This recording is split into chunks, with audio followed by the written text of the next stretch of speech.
मुझे इस बात की प्रसन्नता है कि लगभग 6 माह हमारी सरकार के गठन के बाद इस सरकार के गठन के साथ कुछ निर्णयों पर हम लोग आगे बढ़े थे। आप सबको मैं कुछ जानकारी देकर के आज की इस प्रेस वार्ता में चर्चा करूं, उसके पहले आप सबको नमस्कार भी करता हूं और उम्मीद करता हूं कि जिस प्रकार से आप सबके सहयोग से हमने 6 माह में, खासकर 3 माह में कुछ निर्णय किए थे। 3 माह आप सबकी जानकारी में आचार संहिता के दरमियान चले गए, लेकिन उसके बावजूद भी सीमित दायरे के अंदर जो शासन की व्यवस्था हो सकती है, लोकसभा का इतना बड़ा चुनाव कराना, और जैसे मैंने पहले भी कहा था कि ये हमारे लिए बहुत बड़ी चुनौती थी। लेकिन मैं आपका भी आभार मानता हूँ, सभी इससे जुड़े हुए पक्षों का भी मानता हूँ और विपक्षी दल के लोगों का भी मानता हूँ कि सबके साथ मिलकर के चारों चरण के चुनाव में किसी भी जिले में ऐसी कोई घटना नहीं हुई जिससे हमारा ये लोकतंत्र का पावन पर्व कहीं कलंकित हो। मुझे इस बात का संतोष है।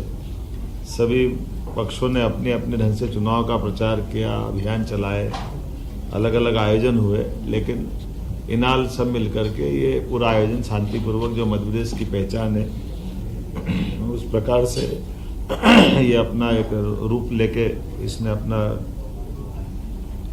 बेहतर परिणाम दे करके संतोष व्यक्त करते हुए, और एक और खास बात, यशस्वी प्रधानमंत्री को भी मैं धन्यवाद देता हूं कि हमारे अपने इस लोकसभा के अच्छे परिणाम के बाद उनने अच्छे से प्रतिनिधित्व दिया है। 6 मंत्री हमारे राज्य से बनाए हैं, इसमें 3 कैबिनेट और 3 राज्य मंत्री। छठा एल मुरुगन जो राज्यसभा कोटे से आते हैं, आप में से कई लोग जानते हैं, कई नहीं लिख पाए थे, तो मैंने इसलिए उसको बार बार कोट किया है। 6 लोग थे, मंत्रिमंडल में 6 थे, पिछली बार भी 6 इस बार 29 आए हैं। तो मगर ये संख्या कम होते जा रही है, मंत्रियों की संख्या कम होते जा रही है। भाई आप सांसद देगा देखिए बोल दो फिर मेरा आ जाए। माननीय प्रधानमंत्री ने जैसा हमारे इस चुनाव के दरमियान कैंपेन किया था, और एमपी के मन मोदी, मोदी के मन में एमपी, और हमने सबने भी उनकी भावना के हिसाब से अलग अलग काम को बहुत गति से बढ़ाया था। आपकी जानकारी के लिए बता दूं, केन बेतवा लिंक योजना के माध्यम से विश्व का पहला नदी जोड़ो अभियान अपने इस मध्य प्रदेश और यूपी की धरती से प्रारंभ होगा, और इसी में हमने 12,000 और 5,000 2 अलग अलग टेंडर इसके जारी भी कर दिए, और वो स्वीकृति की स्थिति में आ गए हैं। बड़ा बीच में फॉरेस्ट के लैंड का एक इशू था, जिसके कारण से उलझा हुआ प्रकरण था, लेकिन फॉरेस्ट को दूसरी लैंड उपलब्ध करा करके हमने इसका ये जो बीच का संकट है उसको बाहर करने का प्रयास किया है। मुझे एक और बात जानकारी देते हुए आनंद है कि पार्वती काली सिंध चंबल योजना, ये राजस्थान और मध्य प्रदेश के बीच 20 साल से उलझा मसला था। तत्कालीन जल शक्ति मंत्री श्रीमान गजेंद्र शेखावत जी की मौजूदगी में मध्य प्रदेश और राजस्थान के सीएम के साथ उनके अपने मंत्रीगण, हमारे मंत्रीगण और सबने मिलकर के 50-50% के आधार पर 35-35 हजार करोड़ के अलग अलग प्रकार से अपनी अपनी भूमि में उनके डेमो की श्रृंखला बनाते हुए ये एक बड़ा काम चालू किया, जो बड़ी परियोजना है पीकेसी के नाम से। इसका पूरा हमारा चंबल का, मालवा का, ये पश्चिमी मध्य प्रदेश का हिस्सा बहुत लाभान्वित होगा। एक और बड़ा प्रोजेक्ट 1956 का बना हुआ गांधी सागर डैम, जिसमें 50-50% की जल राशि के आधार पर बंटवारा हुआ था, लेकिन कुछ कमी रह गई। उसके लिए भी हमने इसे उठाया और इस पर बात कर रहे हैं कि भाई ज़मीन हमारी ज़्यादा जा रही है और पानी का उपयोग हमको कम मिल रहा है, तो हमारे किसानों की दृष्टि से चंबल का पानी का हमारा हक भी और बढ़ता है। इस बिंदु को रेस करते हुए हमने इसमें मीटिंग भी की है, और मुझे लगता है कि इसका अच्छा समाधान निकलेगा, ताकि मंदसौर, रतलाम, नीमच, इन जिलों के अंदर लिफ्ट इरिगेशन के माध्यम से इस पानी का उपयोग भी हम करने वाले हैं। जैसे मैंने पहले बताया था, दोबारा बताऊंगा कि आष्टा तहसील सीहोर जिले में लगभग 60,000 करोड़ का नया निवेश औद्योगिक निवेश गेल इंडिया प्राइवेट लिमिटेड के माध्यम से बड़ा प्रोजेक्ट हमारा आया है, जिसके कारण से इथेन क्रैकर परियोजना के माध्यम से लगभग निर्माण अवधि में 15,000 और बाद की अवधि में लगभग 5,600 लोगों को रोजगार लंबे समय तक मिलेगा और इसके सहायक बहुत सारी उद्योग बाद में और लगने वाले हैं। कुल मिलाकर के जैसे मध्य प्रदेश में 283 औद्योगिक इकाइयों को 508 हेक्टेयर भूमि हमने आवंटित की। उज्जैन में मार्च माह में रीजनल इंडस्ट्री कॉन्क्लेव में ऐतिहासिक आयोजन किया, जिसमें 12,000 करोड़ से अधिक के ठोस प्रस्ताव हमारे बीच में आए और प्रदेश में 20,000 से ज़्यादा लोगों को रोजगार मिलेगा। 1 लाख करोड़ से अधिक के निवेश प्रस्ताव भी इसी दरमियान हमको मिले थे। कॉन्क्लेव में अन्य देशों के निवेशक भी आए, लगभग 4,000 प्रतिनिधि आए और ये सिलसिला हम लगातार जारी रखने वाले हैं। इसको रीजनल कॉन्क्लेव के माध्यम से हम देख रहे हैं कि जहाँ भी हमारे जबलपुर, ग्वालियर, रीवा, अलग अलग और इंडस्ट्रियल बेल्ट भी डेवलप होते जाए। अर्थव्यवस्था की दृष्टि से मध्य प्रदेश का अपना जीएसटी का कुल राजस्व 19,091 करोड़ रुपया प्राप्त हुआ, जो हमारे पिछले वर्ष से 26% ज़्यादा है। पिछले वर्ष जो जीएसटी कलेक्शन हुआ था उसमें 26% हमने ज़्यादा कलेक्शन किया है और जैसा कि आप जानते हो कि बड़ी धनराशि मिलती तो बड़े पैमाने पर उसके भविष्य में लाभ उठाए जाते हैं। कृषि के संबंध में 2024-25 में 6 लाख से अधिक किसानों का 48 लाख मीट्रिक टन से अधिक की गेहूं खरीदी हमने कर ली, लेकिन इस बार चूँकि रेट ही बहुत अच्छे हैं तो ये खरीदी वाला पार्ट हमारा, हम भी ये चाहते हैं कि अगर किसानों को अच्छे रेट मिल रहे हैं तो वो अपना स्वयं का भी माल बेच ले। अगर कोई भी कारण से उनको कठिनाई आती तो सरकार ने इसको लगातार बढ़ाते बढ़ाते जून के महीने तक हम खरीदी कर रहे हैं। आमतौर पे मार्च में भी हमने 10 मार्च के आसपास खरीदी प्रारंभ कर दी थी। इतनी लंबी खरीदी कभी नहीं चली और एक तरह से वो रेट को नीचे न गिरने देने का हमारा जो संकल्प है कि हम इस रेट से नीचे किसी हालत में भाव नहीं जाने देंगे। और लगभग 2400 रुपये कुंटल गेहूँ हमने खरीदा, उसमें 125 रुपये का बोनस हमारी सरकार के द्वारा दिया गया। जैसा हमने कहा था कि कोई योजना बंद नहीं होगी और सभी योजनाओं को समान रूप से सरकार चालू रखेगी। लाडली बहना योजना के बारे में भी हमने वही जो दिया गया वचन निभाया है। लगातार हमारी 1,29,00,000 बहनों के खाते में अभी तक 9,455 करोड़ रुपए की राशि का अंतरण हमारे द्वारा कर दिया गया। इसी प्रकार से लाडली लक्ष्मी योजना में 6 माह में 73,880 लाडली बहनाओं के खाते में बालिकाओं के 34 करोड़ की राशि अंतरित की गई।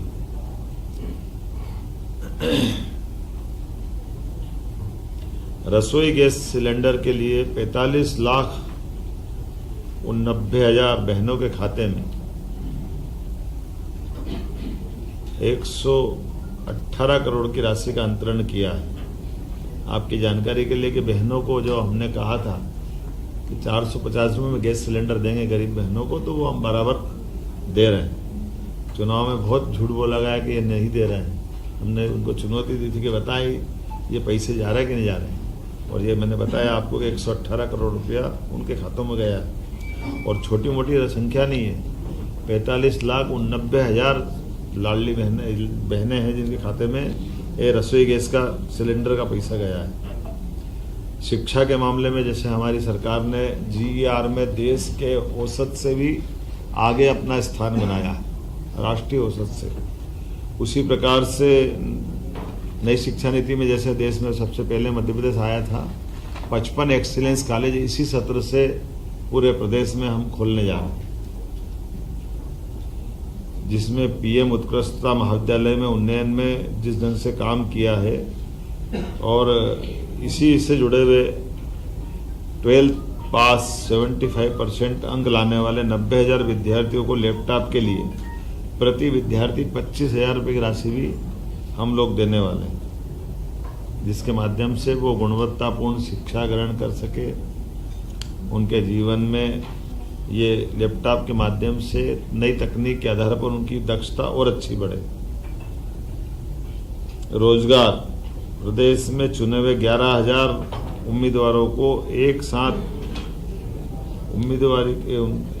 हमने नियुक्ति पत्र दिए थे। 7 लाख युवाओं के रोजगार दिवस के 5,000 करोड़ के ऋण राशि उनके व्यापार व्यवसाय के लिए उपलब्ध कराई है और स्टार्टअप को प्रोत्साहन कर रहे हैं। आपकी जानकारी में कि खनिज से हमारा अपना प्रदेश सरसब्ज है। ऐसे में खनिज के अधिकतम ब्लॉक पूरे देश में सबसे ज़्यादा कहीं नीलाम हुए, तो मध्य प्रदेश को भारत सरकार ने लीडर ऑफ इंडिया के नाते से नंबर 1 की स्थिति में रखा। सबसे ज़्यादा नीलामी करने में मध्य प्रदेश ने एक अपना विशेष स्थान बनाया। आपकी सबकी जानकारी में होगा ही सही कि हमारे पुलिस बैंड पूरे प्रदेश के कई जिलों में खत्म जैसे हो गए थे। तो 26 जनवरी, 15 अगस्त या परेड पुलिस दिवस, शहीद दिवस, ऐसे कई अवसर आते हैं जब पुलिस को पुलिस बैंड रखना चाहिए। ऐसे में हमने विशेष अभियान चला करके हर जिले में पुलिस बैंड के गठन की पहल कर दी और इसी के कारण से लगभग प्रदेश के 1300 कला साधकों ने वंदे मातरम की धुन बजा करके ताल दरबार में भी संगीत का रिकॉर्ड बनाया था। खजुराहो उत्सव में 50वें नृत्य में 1484 कथक कलाकारों ने सामूहिक प्रस्तुति देकर वर्ल्ड रिकॉर्ड बनाया है।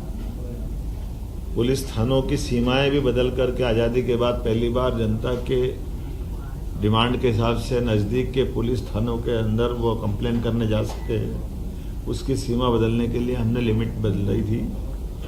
और थानों की गुणवत्ता अच्छी रहे इसलिए 10 थाने भारत सरकार ने भी जो सिलेक्ट किए। मुझे खुशी है कि देवास का हमारा थाना भारत सरकार के चुने हुए 10 थानों में से भी एक आया है। तो पुलिस की दक्षता और गुणवत्ता भारत सरकार के पैमाने पे भी अच्छे निकले, इस पे भी हम काम कर रहे हैं। इसी प्रकार से क्राफ्ट हैंडलूम टूरिज्म विलेज का लोकार्पण चंदेरी में, अशोकनगर में, ग्राम प्राणपुर में हुआ और परी बाजार भोपाल में गोलघर को आकर्षक रूप दे करके प्राचीन कलाओं को प्रोत्साहन देने का प्रयास भी टूरिज्म बोर्ड के माध्यम से बेस्ट टूरिज्म के रूप में किया। आज ही मैंने अपने मंत्रिमंडल के साथियों के साथ बहुत सारे मसलों पे अलग अलग प्रकार की पिछली सरकार के समय से लेकर आज सरकार के बीच में और अलग अलग प्रकार के जो हमने प्रयोग किए उसको नीचे उतारने की बात कही है। जैसे हमारा जल गंगा संरक्षण अभियान चल रहा है, 3,672 करोड़ के काम इस दरमियान हो रहे हैं। कल मैं बीते दिन गोलघर गड़ात में एक जल मंदिर में गया था। पुरानी बावड़ी बहुत सुंदर हो गई। ये हमारे मंत्री राकेश जी के क्षेत्र में था। एक संग्राम सागर तालाब बहुत अच्छा हुआ है।